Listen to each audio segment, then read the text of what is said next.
Christmas exposed everything. My sister celebrated a brand new BMW while I was handed a $2 piggy bank and a smile that said, "Be grateful." I didn't argue. I left at 2 a.m. hours later. My phone lit up with a threatening voicemail. They tried to scare me and made a mistake that changed the power forever. Before I tell you how one quiet decision rewrote my entire life, stay with this story and share where you're watching from. Some moments only make sense when you hear them all the way through. I sat cross-legged on the hardwood floor of my parents' living room in Ashford Ridge, Colorado, surrounded by shredded wrapping paper and the sharp artificial scent of a pine tree that had never seen snow. Christmas lights blinked softly, reflected in ornaments I'd helped unpack every December since childhood. Across the room, my younger sister Brielle spun in a tight circle, laughing as she twirled a set of glossy black car keys around her finger. "I can't believe it," she squealed, bouncing on her toes like a teenager instead of a 32-year-old woman. "My own BMW." My father, Robert, watched her with unfiltered pride, arms crossed, chest lifted. My mother, Helen, clasped her hands beneath her chin, smiling as if she were witnessing something sacred. Through the front window, parked squarely in the driveway, sat a brand new black sedan. Polished, perfect, wrapped with an oversized red bow that probably cost more than my entire Christmas. I looked down at what rested in my lap. A plastic piggy bank shaped like a cartoon animal from a children's show I'd outgrown before middle school. A faded price sticker clung stubbornly to the bottom. $1.99. "Go on," my mother urged gently. "Open it, Alina." My fingers felt numb as I pulled the rubber stopper free. 2 crisp $1 bills fluttered onto my palm. "It's the start of your future home fund," my father announced casually. "You're always so responsible with money. Not like some people." He winked at Brielle, who laughed and dropped onto the couch beside me, her expensive perfume filling the air. "Don't worry, sis," she said sweetly, patting my knee. "I'll drive you anywhere you need. That old car of yours must be on its last breath by now." The old car, the one I'd driven 11 hours through icy mountain passes yesterday to be here. The one I paid off myself 3 years ago. The one that had carried me through college, promotions, and every emergency without complaint. I couldn't breathe. This wasn't an accident. It was the pattern. Earlier that morning, I'd carefully placed my gifts beneath their tree. A leather briefcase for my father that cost 2 weeks of pay. A silver bracelet my mother had admired months ago in a boutique window. A professional camera lens Brielle had casually mentioned wanting someday. I'd bought them slowly, saving from each paycheck for months. All the while, I'd rehearsed what I was going to say. Senior structural engineer. The promotion I'd earned after years of nights, weekends, and deadlines. Buildings I designed would stand for generations. I'd imagined pride on their faces, real pride. Maybe this Christmas would finally be different. I set the piggy bank on the glass coffee table. It made a hollow sound that echoed louder than it should have. "Excuse me," I said. "Bathroom." I walked upstairs past the familiar wall of family photos. Brielle smiling in nearly every frame, trophies and vacations frozen in time. The bathroom door closed softly behind me. I locked it. My reflection stared back, composed and dry-eyed. No tears came, just pressure, crushing, suffocating pressure in my chest. Heartbreak isn't poetic. It's physical. It feels like something essential shrinking inside you, like your body is quietly preparing to survive without oxygen. That night, I lay awake in my childhood bedroom, staring at the ceiling, listening to laughter drift up from downstairs as my parents and sister planned her first road trip in the new car. At 2:17 a.m., I sat up. I packed quickly and quietly. Only what mattered. A faded stuffed bear my grandmother had given me. A photo album from college. A small wooden box holding my first professional blueprint. The expensive gifts I'd given them stayed behind. They were never about gratitude anyway. The house was silent as I carried my suitcase downstairs. I paused in the kitchen, the familiar hum of the refrigerator filling the space. My house key lay cold in my palm for a long moment before I placed it on the counter beside the coffee maker that would start brewing in a few hours. They had made their choice. Now I was making mine. Snow fell thick as I pulled onto the empty highway. Streetlights blurred into glowing halos.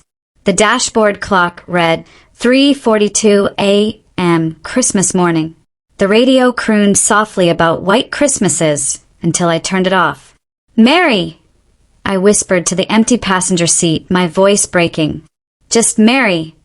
My old car's heater struggled against the cold, but it kept going. It always had. Around dawn, my phone buzzed against the console. Mom. I didn't answer. Then Dad. Ignored. Then Brielle. I muted all three. A message finally came through, from my mother anyway. "Did you remember to pay the electric bill for the cabin before you left Northvale? Not are you safe. Not please come home." Just a reminder to keep carrying responsibility that was never shared. A semi-truck passed, spraying slush across my windshield. For 3 terrifying seconds, I drove blind until the wipers cleared my view. My hands shook as memories flooded in faster than the snow could fall. Birthdays, achievements, sacrifices dismissed as independence. I pulled onto the shoulder and rested my forehead against the steering wheel, breath coming in shallow bursts. This wasn't a single moment. It was 34 years of evidence. And as the first light of morning crept over the horizon, I understood something with terrifying clarity. I wasn't leaving because of what they did that Christmas. I was leaving because of everything they'd done before it. And once I crossed that line, there would be no going back. By the time the sky began to lighten, I had crossed out of Colorado and into open highway, the kind that stretches so wide it feels like the world is holding its breath. Snow thinned into cold rain, then disappeared entirely. My shoulders ached from hours of tension, fingers still gripping the steering wheel as if letting go might pull me backward. For the first time since leaving Ashford Ridge, I allowed myself to think, not about what they had done that morning, but about how effortlessly they had done it. No hesitation, no awareness, no pause to consider how small $2 felt in my hands compared to the weight of that car key in Brielle's. That realization settled deeper than anger ever could. My phone buzzed again. Dad. I let it ring. Then Mom. Then Brielle. I muted all 3 numbers. The silence that followed wasn't peaceful. It was heavy, unfamiliar, but it was honest. No guilt disguised as concern. No instructions disguised as love. Just me, the road, and the steady hum of an engine that had never failed me. Around 7 in the morning, hunger finally cut through the numbness. I pulled off at a roadside diner just past the state line. Neon letters flickered weakly in the gray light. Open. Inside, the air smelled like coffee, grease, and warmth. A woman with silver-streaked hair and kind eyes poured me a mug without asking. "Long night," she said.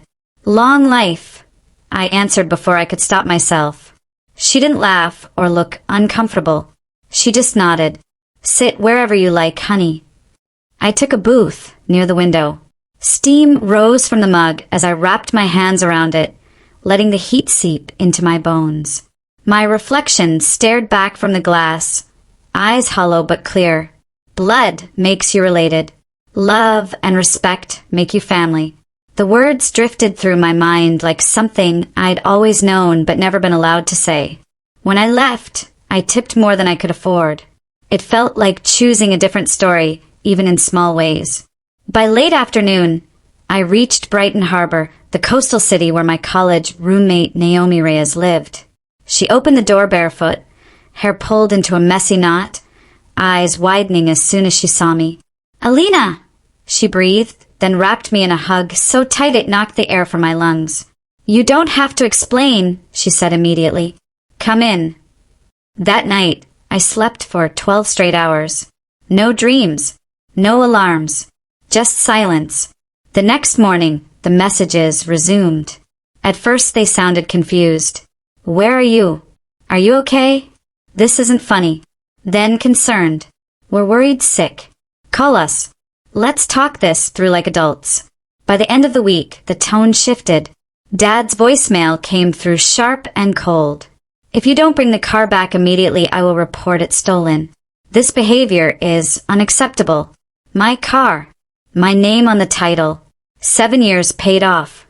Mom followed, voice trembling just enough to sound believable. My blood pressure is dangerously high because of the stress you're causing. Is that what you want? I deleted both messages. My hands shook afterward, but I didn't regret it. On the 5th day, I emailed my employer. No explanations. No emotional appeals. Just facts. Request for immediate transfer to the Brighton Harbor office. Availability confirmed. Performance history attached. 3 hours later, approval arrived. I stared at the screen, stunned. It had never been them holding me back. It had been my belief that I needed permission. Naomi helped me find an apartment in the Solara district. Small, bright, west-facing windows that caught the afternoon sun. Hardwood floors scarred with history instead of perfection. I bought only what I needed. A bed, a desk, a lamp. The emptiness felt intentional, like space I was finally allowed to fill with my own choices. Therapy began the following Tuesday. Dr. Camille Hart didn't rush me. She listened, let the silence stretch until words finally spilled out. Favoritism, I said, the word heavy in my mouth. How long? She asked gently. All my life. She nodded as if that answer made sense. Being capable often becomes the excuse people use to give less, she said. That sentence cracked something open inside me. Weeks passed. Work consumed my days. Therapy unraveled my nights. Pottery class, an impulsive suggestion from Naomi, gave my hand something to do when my mind threatened to spiral. Clay didn't care who my parents favored. It responded only to pressure and intention. Rumors reached me through old acquaintances and professional networks. I'd had a breakdown. I'd joined a cult. I was unstable. Meanwhile, my work spoke for itself. New projects. New recognition. No comparisons. One afternoon, Naomi dropped by my office with lunch just as Brielle appeared at the reception desk. Naomi didn't hesitate. She's unavailable, she said calmly, and she will remain so. I never even looked up. 6 months after Christmas, my apartment no longer felt temporary. A real bed replaced the futon. Pottery lined the windowsills, each piece slightly better than the last. On the mantel sat the piggy bank. I filled it with $2 bills. One for every week of freedom. Not anger. Proof. The wedding invitation arrived in an ivory envelope. Cousin Lydia Kane. My name in looping calligraphy. No +1. No apology. Just expectation. I'm going, I told Dr. Hart. But not the way they expect. I booked my own hotel. Ignored Dad's demand that I stay with the family. The night before the rehearsal dinner, I stood in front of the mirror. Tailored black pants, emerald silk blouse, heels that grounded me with every step. This wasn't reconciliation. It was presence. When I walked into the venue in Red Willow Heights, conversation stopped. My parents froze. Brielle's smile faltered. Someone whispered, "She looks different." They were right. The woman who left Ashford Ridge before dawn with a suitcase and a breaking heart no longer existed. And for the first time they could feel it, but they had no idea yet what that difference meant. And neither did I. Not fully. The first night in Red Willow Heights passed without incident, but I barely slept. The hotel room was quiet, too quiet, and my mind refused to rest. I lay awake, replaying the expressions on my parents' faces when they saw me walk into the rehearsal venue earlier that evening. Shock, confusion, something close to fear. They had always believed distance weakened me. They had never considered that distance might sharpen me instead.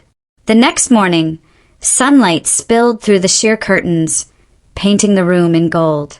I dressed slowly, deliberately, not because I was nervous, but because I was no longer rushing to meet anyone else's expectations. Downstairs, the lobby buzzed with wedding guests.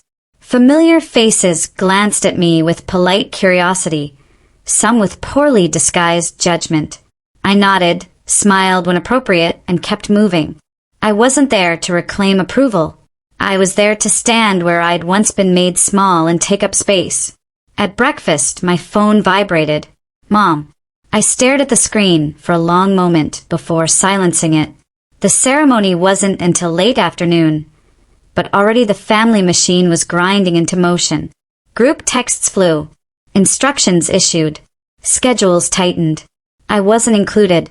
For the first time, that exclusion felt like relief. I spent the morning walking the town alone. Red Willow Heights was charming in a curated way. Brick storefronts, manicured gardens, the kind of place built to look timeless even as it quietly erased anything inconvenient. It reminded me of my family. By noon, I returned to the hotel. The front desk clerk hesitated before speaking. Your parents asked for your room number, she said carefully. I told them we don't share guest information. Thank you, I replied. I didn't owe them access anymore. The confrontation came sooner than expected. I was adjusting my earrings when a knock sounded at my door. Firm, confident, familiar. I opened it partway. My father stood there, shoulders squared, jaw tight. My mother hovered just behind him, eyes already glossy. We need to talk, Dad said. I'm listening, I replied, not moving aside. This isn't appropriate, Mom added softly, standing in a hallway like this. Neither was Christmas, I said calmly. Dad's face darkened. You embarrassed us last night. I attended a family event, I answered. That's not embarrassment. You vanished without explanation, he snapped. You ignored our calls. You disrupted the family. I smiled, not unkindly, but without apology. I removed myself from a pattern that wasn't healthy. Mom inhaled sharply. We raised you better than this. You raised me to survive without you, I corrected. And I did. Silence stretched between us. Dad finally exhaled. You can't keep punishing us like this. I'm not punishing anyone, I said. I'm choosing myself. That was when Brielle appeared at the end of the hallway. Her heels clicked against the carpet as she approached, expression carefully neutral. There you are, she said lightly. We've been looking everywhere for you. I'm not lost, I replied. Her smile flickered. Can we talk? Alone. Dad started to protest, but she waved him off. I'll handle this. They retreated reluctantly. Brielle leaned against the wall, arms crossed. You look different. I am, I said. You didn't have to disappear like that, she continued. You scared Mom. I studied her face. For the first time, I noticed how tired she looked. The confidence she'd always worn so easily had cracks now. I didn't disappear, I said. I stepped out of a role I never agreed to play. She sighed. You're making this bigger than it needs to be. No, I replied quietly. I'm finally seeing it clearly. Her tone sharpened. So what, you just walk away? You let everything fall apart. I didn't cause it to fall apart, I said. I just stopped holding it together for everyone else. She looked away. For a moment, something real surfaced. Fear, maybe. Or uncertainty. They're struggling, she said. Dad's work situation isn't great. Mom's been fragile. And yet, I said evenly, you still got the car. Her head snapped back. That's not fair. Isn't it? I asked. She opened her mouth, then closed it again. That was new. The ceremony was beautiful. Lydia glowed. Applause filled the garden. I clapped when appropriate, smiled for photos I wasn't in, and left the reception early. I didn't owe anyone endurance. Back in my hotel room, my phone buzzed again. A message from Naomi. You okay? I typed back, I am. And I was. Not healed, but steady. The next morning, I packed my bag and checked out before dawn. No dramatic goodbye. No final speeches. As I drove away from Red Willow Heights, my phone rang once more. Dad, I let it go to voicemail. Something told me this wasn't over. Not by a long shot. Because when you stop absorbing pressure, it doesn't disappear. It looks for a new way in. And my family had just begun to realize I was no longer available to carry it. When I returned to Merrow Bay, the air felt different. Not lighter, clearer. The kind of clarity that comes after a storm when you can finally see what's been damaged and what's still standing. I went back to work the next morning. Meetings, blueprints, deadlines, normalcy, stitched carefully over the raw edges of the last few days. My colleagues didn't ask questions. They treated me like someone whose presence was expected, not negotiated. That alone felt radical. For the first time in my life, my worth wasn't being measured by how useful I was to someone else. The calls didn't stop. They escalated. My parents tried every approach they'd ever used on me. Concern, authority, guilt, nostalgia. When none of those worked, they recruited help. Extended family reached out with vague messages about forgiveness and togetherness. Old family friends sent emails about how everyone makes mistakes and life is too short. No one asked what had happened. They only asked why I wouldn't fix it. I didn't reply. Weeks passed, then months. Work flourished. I was promoted again, this time into a role that allowed me to oversee multiple teams. Responsibility without emotional labor. Authority without obligation to appease. I liked it. Therapy continued every Tuesday. Dr. Hart listened as I described the wedding, the confrontation, the silence afterward. You didn't collapse, she observed. That's new. I didn't need to, I said. You weren't alone, she corrected gently, even if you were standing by yourself. That distinction mattered. One evening, Naomi came over with takeout and wine. We ate on the floor, backs against the couch, the city lights flickering through the windows. They're unraveling, she said carefully. Your parents. I didn't ask how she knew. Naomi had always been observant in a way that bordered on strategic. Dad's company lost a major contract, she continued. Layoffs coming. Big ones. I nodded slowly. And Brielle, Naomi added. She traded the car. That caught my attention. For something cheaper. Apparently payments got tight. I didn't feel satisfaction. Just inevitability. This was the part people misunderstand. Consequences don't arrive with drama. They arrive with math. Expenses minus income. Choices minus support. Reality minus denial. The next message came from Brielle herself. Can we talk? Just us. I stared at the screen for a long time. Then I replied, Coffee. Public place. We met at a cafe near the harbor. Brielle arrived 10 minutes late. Hair pulled back hastily. No designer bag in sight. She looked human. Not polished. Not elevated. Just tired. I don't know how you do it, she said after ordering. You always land on your feet. I took a sip of coffee. I learned because I had to. She flinched slightly. They're not doing well, she said quietly. Dad's drinking more. Mom cries all the time. They don't know what to do without you fixing things. I studied her face. And what do you want? I asked. She hesitated. I want things to go back to normal. That normal doesn't exist anymore, I replied. Her eyes filled. I didn't know. About how bad it was for you. I believed she didn't. That didn't absolve her. I wasn't allowed to need, I said. You were allowed everything else. She nodded slowly, absorbing the truth without arguing. I'm scared, she admitted. I don't know how to stand on my own. That was the most honest thing she'd ever said to me. I can't do it for you, I replied, but I can show you how to start. She exhaled, relief and disappointment tangling together. That was the moment the balance shifted, not back, but forward. The foreclosure notice arrived 3 months later. Not for Brielle. For my parents. Naomi didn't tell me this time. I found out through public records. The house in Ashford Ridge, the one filled with framed smiles and selective memory, was listed. I felt nothing sharp, just stillness. Then came the knock. It was early evening. I was cooking dinner when someone knocked on my apartment door. I looked through the peephole. My father stood there. He looked smaller than I remembered. Older. His shoulders slumped forward instead of squared back. His hair was grayer, his face lined with something deeper than age. I opened the door but didn't invite him in. "Alina," he said, voice rough. "Please." I stepped aside.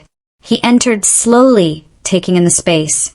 The pottery, the books, the framed certificate on the wall with my name on it. "You've done well," he said quietly. "Yes," I replied. "I have." He swallowed. "We need help." There it was. Not apology. Not accountability. Need. "How much?"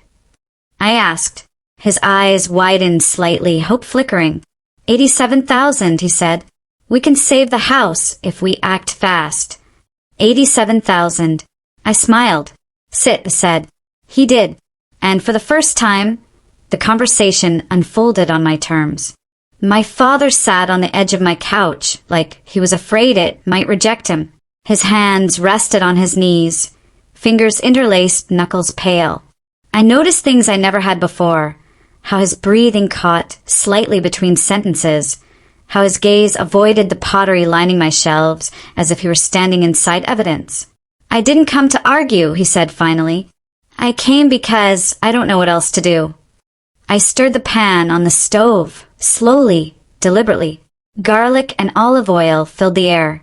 I hadn't offered him water. I hadn't asked how long he planned to stay. "You always knew what to do," I said calmly. "You just didn't like the options." He flinched. "We're going to lose the house," he continued. "The one in Ashford Ridge. If we can cover the arrears, the bank will halt the process." I turned off the burner and faced him. "How much did you say?" I asked again. 87,000, he repeated. "We don't need all of it at once. Anything helps." I leaned against the counter, arms crossed. "And what happens after?" I asked. "What's the plan?" He hesitated. "I'll find work. Consulting, maybe. Something will come through." "At your age," I said gently, "with your reputation tied to a failed firm?" His jaw tightened. "That wasn't my fault." "Intent doesn't erase consequence," I replied. Silence stretched between us. "Your mother didn't want me to come," he said quietly. "She thought you'd slam the door in my face." I met his eyes. "You taught me not to." That landed harder than anger ever could. He cleared his throat. "We didn't realize how bad things had gotten. For you. Back then." I tilted my head slightly. "Which back then?" He didn't answer. I walked to my desk and pulled out a folder. The weight of it felt familiar in my hands. Not heavy, just certain. "I've been keeping records," I said, setting it on the table between us. His eyes flicked to it, then away. "I don't want records," he muttered. "I want help." "I know," I said. "That's the difference." I opened the folder. Inside were printed bank statements, receipts, old emails, photographs. Not organized to accuse, but to remember. "Do you remember this?" I asked, sliding one paper toward him. It was a photo. Brielle, smiling beside her BMW in the driveway, red bow gleaming under Christmas lights. He swallowed. "And this?" I continued, placing another image beside it. The piggy bank. $2 bills spilling onto the table. "This was the same morning," I said. "Same house. Same parents." He closed his eyes briefly. "You told me I was responsible," I went on. "That I didn't need help. That I should understand." He opened his eyes again, voice hoarse. "We thought you were strong." I said. "I am. But strength isn't immunity." He leaned forward, elbows on knees. "What do you want, Alina?" There it was. Not apology. Not remorse. Negotiation. I sat across from him. "I want the truth," I said. out loud. He looked confused. The truth. I want you to say it, I continued. You had the money. You chose where it went. His face tightened. You chose Brielle, I said evenly. And you chose comfort over fairness. You chose ease over reflection. That's not, he began. Say it, I interrupted quietly. Silence again. His shoulders sagged. We favored her, he admitted at last. We always have. The words hung in the air like something finally released. And I pressed. And we didn't think it would hurt you like this, he said weakly. That's not the rest of the sentence, I replied. He looked at me, really looked at me, for the first time in years. We didn't think you'd leave, he said. We thought you'd always be there. I nodded slowly. That's the truth. He rubbed his face with both hands. So what now? I stood and walked to the cabinet. From the back, I retrieved an envelope. I placed it on the table. Inside was a check. His breath caught when he saw the amount. $87,000. Hope flickered across his face, so fast it was almost painful to watch. But, I said, holding up a finger, there are conditions. He froze. Anything, he said quickly. Whatever you want. I met his gaze. First, I said, you acknowledge in writing that you had the means to help me all those years and chose not to. His face drained of color. Second, I continued, you agree to family counseling. Not once. Not performatively. Ongoing. He hesitated. And third, I said, voice steady, you relinquish control. No financial leverage. No guilt. No expectations of access to my life. His mouth opened, then closed. And if we don't, he asked quietly. I slid the envelope back toward myself. Then nothing changes, I said. And you lose the house.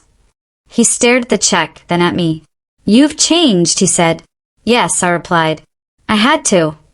He reached for the pen I'd placed beside the folder. His hand shook as he signed. When he finished, I gathered the documents calmly. You can go, I said. He stood slowly. At the door, he paused. Your mother, she's not ready. I know, I said. Neither was I once. He left without another word. That night, I sat alone in my apartment, staring at the piggy bank on the shelf. For the first time, it didn't feel like a wound. It felt like a receipt. The money transferred 3 days later. I watched the confirmation appear on my screen without relief, without triumph. Just acknowledgement. A transaction completed. A line crossed. Once money moves, illusions tend to follow. My father didn't call to thank me. That didn't surprise me. He sent a single text instead. It's done. I stared at the words longer than necessary. It's done could mean many things. The foreclosure halted. The papers signed. The power shifted. Or maybe something else entirely had ended. That week, my mother called for the first time since Christmas. I let it ring. Then again. And again. On the fourth attempt, I answered. Alina! She breathed like my name was something fragile she might drop. Please don't hang up. I won't, I said calmly. But I won't pretend either. She inhaled sharply. Your father told me what you asked of him. And he said you made him confess, she whispered, that you humiliated him. I leaned back against my kitchen counter, eyes on the city lights outside my window. I asked him to tell the truth, I replied. Those aren't the same thing. Her voice wavered. We did the best we could. That's a comforting sentence, I said gently. It just isn't accurate. Silence filled the space between us. I don't understand how you became so cold, she said finally. I closed my eyes. I didn't become cold. I stopped burning myself to keep others warm. That landed harder than shouting ever could. She cried then. Not theatrically. Not manipulatively. Quiet, leaking sobs she couldn't quite control. I feel like I lost you, she said. You didn't lose me, I replied. You just don't get to own me anymore. The line went quiet. When she spoke again, her voice sounded smaller. What do you want from me? I thought about that for a long moment. I want you to stop asking me to erase myself so you can feel comfortable, I said. And I want you to accept that repair doesn't come before accountability. She whispered my name again, but this time there was nothing attached to it. We ended the call shortly after. That night I slept deeply. Not peacefully, but honestly. The counseling sessions began the following week. I insisted on a neutral therapist in Morro Bay. Someone with no connection to our past, no loyalty to the story my parents preferred to tell. The first session was stiff. My father sat rigidly, arms crossed. My mother clasped her purse like a life raft. Brielle arrived late, eyes rimmed red, posture defensive. I sat straight-backed, feet planted, breathing slow. The therapist asked a simple question. Why are you here? My father answered first. To repair our family. Brielle nodded. To move forward. My mother dabbed her eyes.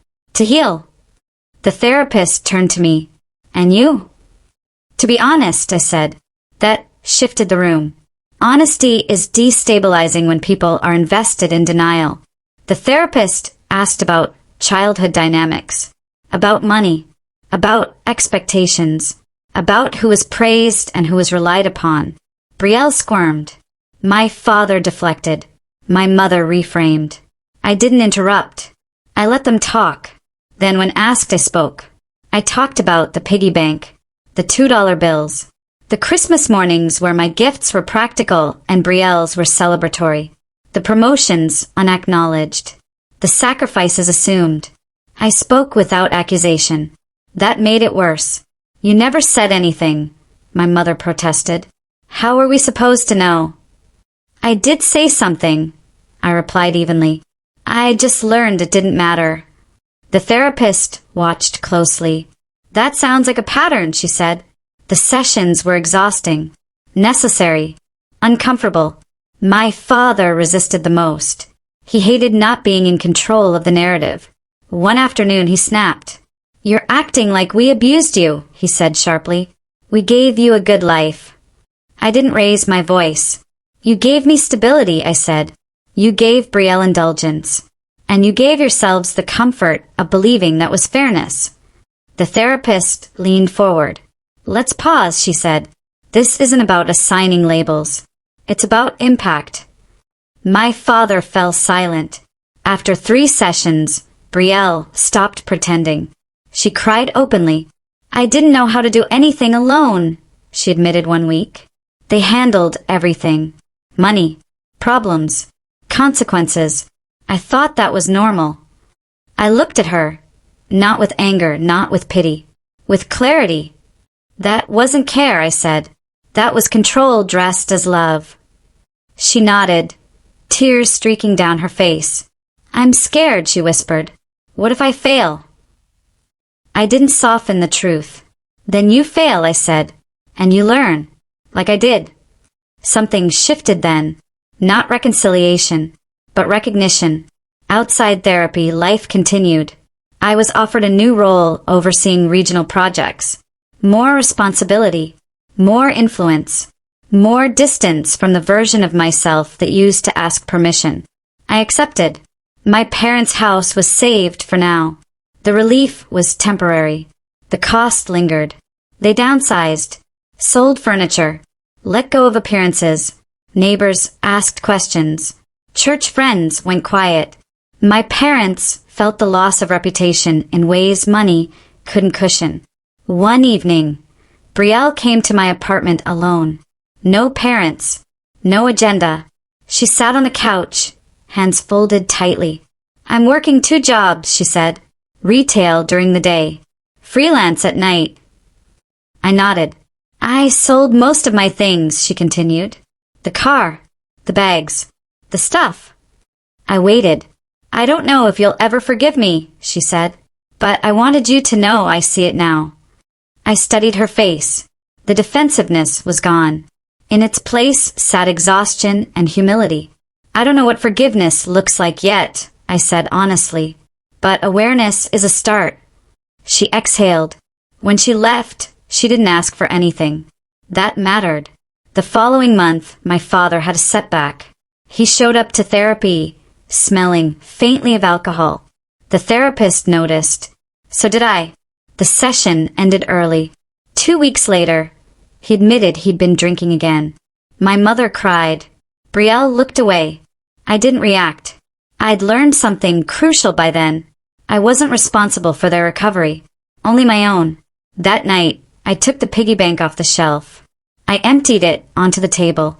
Dozens of $2 bills spread out like a map of time reclaimed. I placed them into a glass jar instead, not as evidence, as closure. Some lessons don't need to be carried forever. They just need to be learned once, deeply enough that you never repeat them. And as I screwed the lid shut, I knew something else too. This wasn't the end. It was the calm before the moment when the balance would fully settle, when consequences would finish what clarity had begun, and when the final shape of my life, without apology, without fear, would be revealed. The illusion that everything could be fixed with enough effort didn't shatter all at once. It cracked slowly, like ice thinning under steady weight, until one day it simply gave way. It began with a phone call I didn't expect. I was in my office late, reviewing structural load reports for a waterfront redevelopment project in Merrill Bay, when my phone lit up with a number I hadn't seen in years. Aunt Valerie, my mother's sister, the quiet one, the one who used to slip me $5 bills when my parents weren't looking, whispering, "Don't tell your mother," like kindness itself was a transgression. I answered. "Alina," she said softly, "I wasn't sure if you'd pick up." "I'm glad I did," I replied, and I meant it. There was a pause, a breath. "I think you should know," she said. "Your father lost his consulting position last week." I leaned back in my chair. "That doesn't surprise me," I said. "It's worse than that," she continued. "The firm he worked with is being audited. There are allegations of financial misrepresentation tied to projects he oversaw years ago. Nothing criminal yet, but his name is circulating." I closed my eyes. Patterns don't repeat because people are unlucky. They repeat because people refuse to change. "And your mother?" I asked. "She's terrified," Valerie said. "The house is safe for now, but barely. They're burning through what little savings they have left." I felt no rush of emotion, no surge of triumph, just the steady recognition of gravity asserting itself. "Thank you for telling me," I said. "I wanted you to hear it from me," she replied, "not through gossip."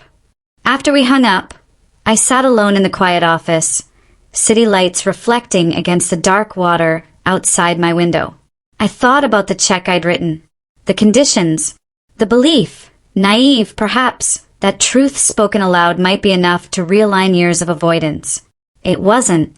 Truth without internal change is just information. 2 days later, my mother showed up unannounced. I hadn't given her my work address. She must have looked it up. She stood in the lobby of my building, clutching her purse with both hands, eyes darting around as if the polished concrete and glass walls might judge her. The receptionist buzzed my office. "There's a woman here asking for you," she said carefully. "She says she's your mother." I stared at the phone for a long moment. Then I said, "Send her up." When she stepped into my office, she looked smaller than I remembered. Not physically, emotionally. Her posture was curved inward, her movements hesitant. "Alina," she whispered. "Sit," I said, gesturing to the chair across from my desk. She obeyed immediately. "I didn't mean to ambush you," she said quickly. I didn't know where else to go. I folded my hands on the desk. "What do you want?" I asked. Her eyes filled. "Your father is spiraling." I didn't respond. "He won't listen to anyone," she continued. "He says none of this would be happening if you hadn't." "If I hadn't what?" I asked quietly. She stopped herself. "If I hadn't left." I finished for her. She nodded weakly. "There it is," I said. "That story again." Her tears fell freely now. "We're falling apart." I studied her carefully. No, I said. You're being revealed. That hurt her more than anger would have. You always twist things, she cried. You always make us the villains. I'm not twisting anything, I replied evenly. I'm refusing to carry it. She leaned forward, desperation breaking through her composure. Please, she said. He needs help. We need help. I felt the familiar reflex rise, the instinct to step in, to stabilize, to manage the crisis. And then I let it pass. I already helped, I said. That was the limit. Her face crumpled. You can't abandon us, she whispered. I didn't abandon you, I said. I stepped away when staying meant disappearing. She stared at me as if seeing me for the first time. You've changed so much, she said. Yes, I replied. That was the point. She left without another word. The fallout came quickly after that. My father missed therapy sessions. Then he stopped going entirely. Brielle called me one night, voice shaking. He's drinking again, she said. He won't answer his phone. Mom found bottles hidden in the garage. I listened. I can't do this alone, she cried. I don't know what to do. I closed my eyes. You call a professional, I said. You don't call me. But you're the only one who knows how to handle him, she insisted. No, I corrected gently. I'm the only one who used to. There was silence on the line. I'll stay with Mom tonight, she said finally. That's good, I replied. After the call, I sat in the dark of my living room, listening to the hum of the city outside. I felt sadness, but it wasn't the consuming kind. It was clean, honest, unentangled with responsibility. This was what boundaries looked like when tested. They weren't walls. They were doors that didn't open just because someone knocked louder. The next revelation came through a source I never expected. An email from my company's legal department. Subject line: potential conflict of interest. Immediate review required. My stomach tightened as I opened it. The message was brief but alarming. A former client of my father's consulting firm had flagged a connection. Shared last names, overlapping industries. Nothing accusatory, just enough to require disclosure. I responded immediately, attaching documentation, explaining my estrangement, my lack of involvement. Transparency is armor when truth is on your side. Still, the realization hit hard. My father's choices were now threatening to touch my professional life. That was the line. That evening, I drafted an email I never thought I'd send. To my father, you need to understand something clearly. Your actions no longer affect only you. They are now brushing against my career. That will not happen again. If it does, I will take every legal and professional step necessary to protect myself. This is not a threat. It is a boundary. I didn't soften it. I didn't explain it. I didn't apologize. He replied 2 hours later. Aren't you satisfied yet? I stared at the words. Satisfied, as if this had ever been about punishment. I typed back one sentence. This isn't about satisfaction. It's about survival. I didn't hear from him again after that. The public reckoning arrived quietly. A notice in the local business journal. A brief mention of former executives tied to financial discrepancies under review. No names yet, but enough that people began to connect dots. Neighbors stopped waving. Church friends withdrew. Invitations dried up. My parents' world, built on perception and status, began to contract. Brielle took a second retail job, then a third. She stopped asking for help. That was progress. One evening, she showed up at my apartment unexpectedly. Not frantic, not demanding, just tired. I moved out, she said simply. I waited. I couldn't live there anymore, she continued. Everything feels poisoned. I nodded. She looked around my apartment, at the light, the calm, the absence of tension. I used to think you were cold, she said. I see now you were just done being burned. She swallowed. I don't expect forgiveness, she added. I just wanted you to know I'm trying to do this differently. I studied her face. I see that, I said. She left shortly after. No drama. No expectations. That mattered. Weeks later, Aunt Valerie called again. "They're selling the house," she said. I closed my eyes. Voluntarily. I asked. She sighed. "Before it's taken." The house in Ashford Ridge, the stage for decades of selective love, was finally being dismantled. I felt something then. Not joy. Release. Because places carry stories. And that place had held enough of mine. As winter approached, my life continued to expand. I accepted a leadership role overseeing projects across 3 states. I began dating again, carefully, intentionally. I slept well. I laughed easily. And one evening, standing on my balcony watching lights shimmer across the bay, I realized something that stopped me cold. I no longer felt tethered to their outcomes. Whatever happened next, collapse, recovery, reinvention, belonged to them. The balance was settling, and there was nothing left for me to carry. Once the house in Ashford Ridge went on the market, everything accelerated. The sign appeared first. A clean white post planted into soil my mother once tended obsessively, the words "for sale" swinging slightly in the wind. I saw it not in person, but through a photograph Aunt Valerie sent me with a single line beneath it. "It's real now." I stared at the image longer than I expected. That house had been the backdrop of my entire childhood. Every quiet dismissal, every loud celebration that wasn't meant for me, every lesson about who mattered more. Seeing it reduced to a listing number and square footage felt surreal. Not sad. Final. My parents moved into a rental on the edge of town. Smaller. Older. No manicured lawn. No neighbors hosting wine nights or watching who came and went. The kind of place that didn't reward appearances. My mother hated it.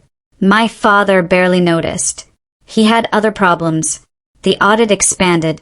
Names were printed, not splashed across headlines, but whispered through professional circles with the efficiency of rumor and truth combined. My father's former colleagues distanced themselves. Consulting offers evaporated. The reputation he had protected at all costs cracked under the weight of his own decisions. And still he refused help. Not mine. Not anyone's. Brielle told me during one of our monthly calls that he'd stopped leaving the apartment except for liquor and cigarettes. "He won't even look at me," she said quietly. "It's like we remind him of everything he lost." I didn't ask her to do more. I didn't offer solutions. I listened. That was the boundary holding. At work, my life moved in the opposite direction. Projects closed early. Budgets stabilized. Teams trusted me without question. I noticed something subtle but profound. No one expected me to absorb chaos for the sake of harmony. They expected clarity.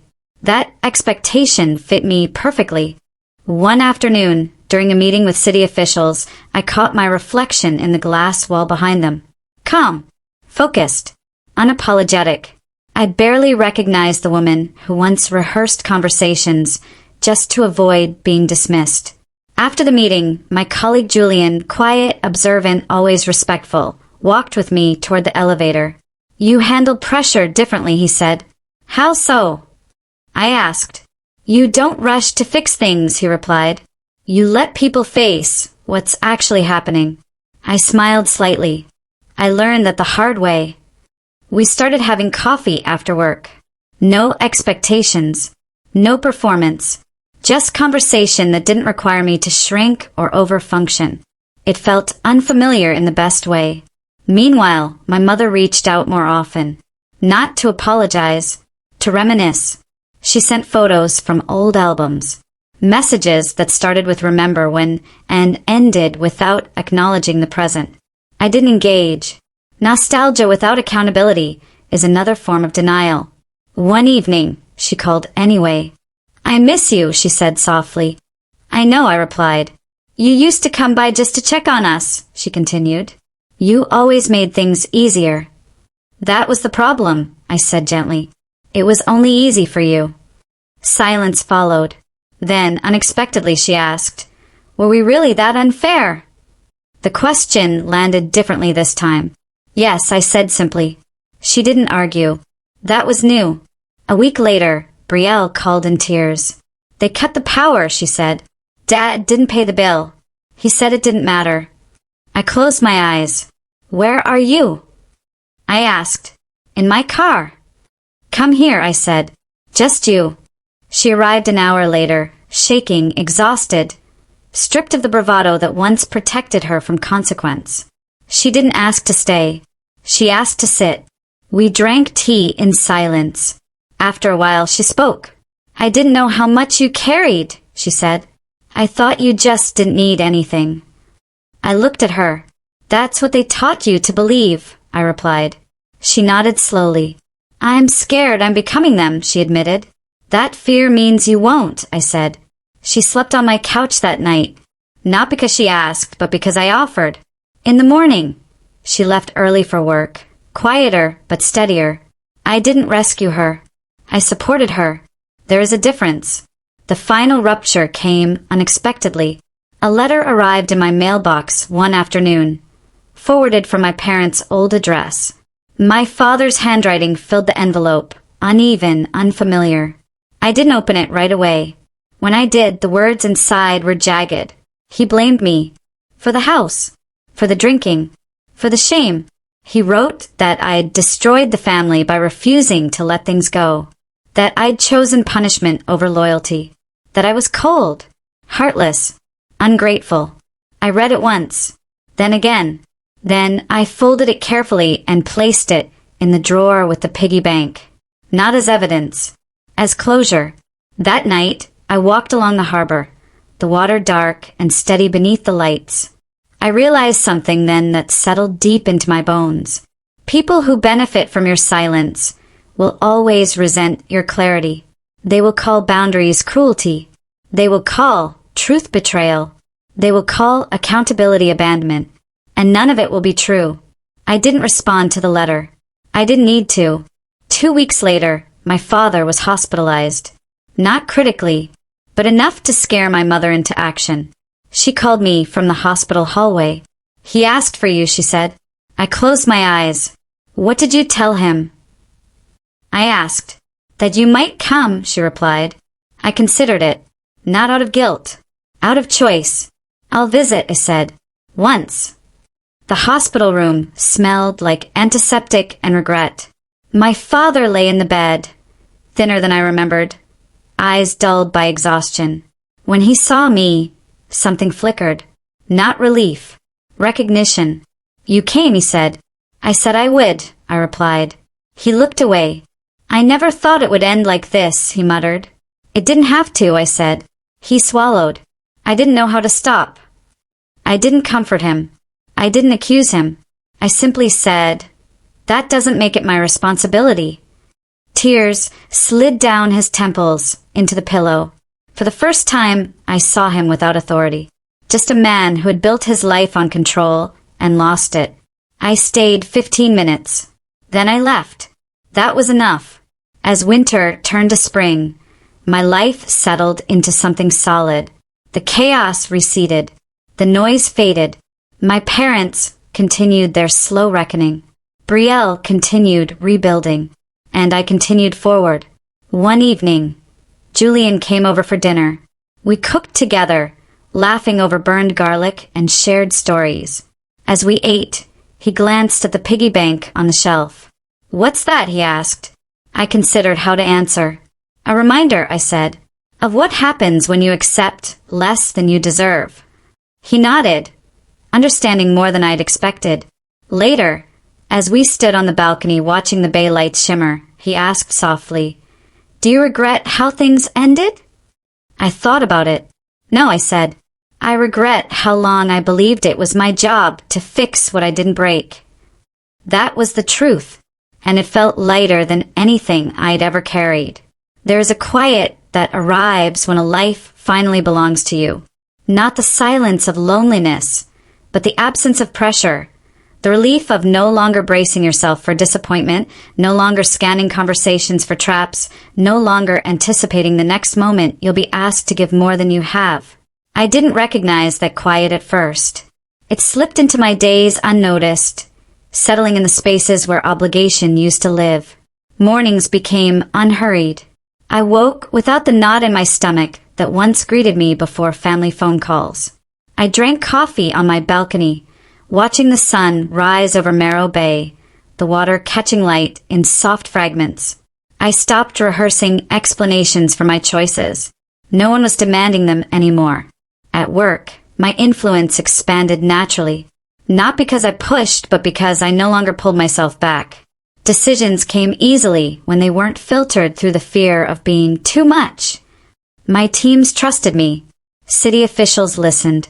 Projects bore my signature, not just in design, but in leadership. I realized something fundamental then. I had never lacked confidence. I had been conditioned to hide it. Brielle continued rebuilding her life piece by piece. She didn't call often. When she did, it wasn't to ask for rescue. It was to share progress. A new contract, a paid-off credit card, a night where she chose rest instead of panic. We met for lunch once a month. Neutral ground. No parents. No rehashing the past. One afternoon, she looked at me across the table and said quietly, "I don't know if we'll ever be what sisters are supposed to be." I stirred my drink slowly. "We don't have to be anything we're not."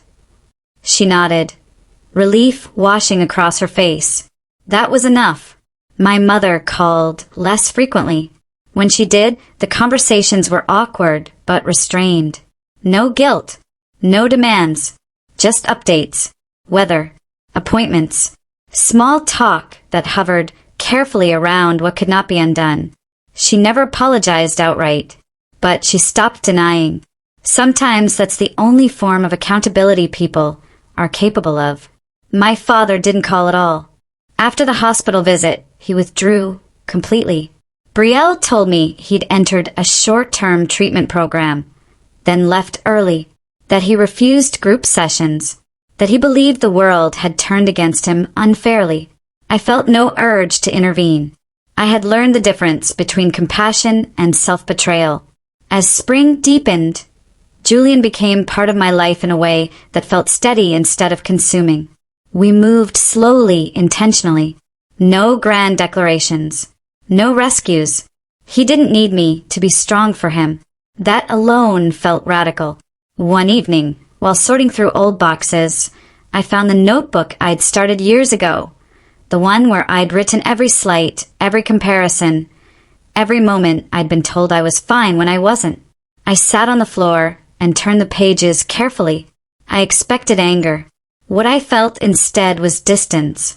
That woman, the one who documented her pain because she feared it would be erased, felt like someone I had known deeply and loved fiercely. She had survived something that could have hollowed her out. She had kept going anyway. I closed the notebook and set it aside. Memory no longer needed proof. I began a new ritual on Christmas morning. No travel. No gifts given out of obligation.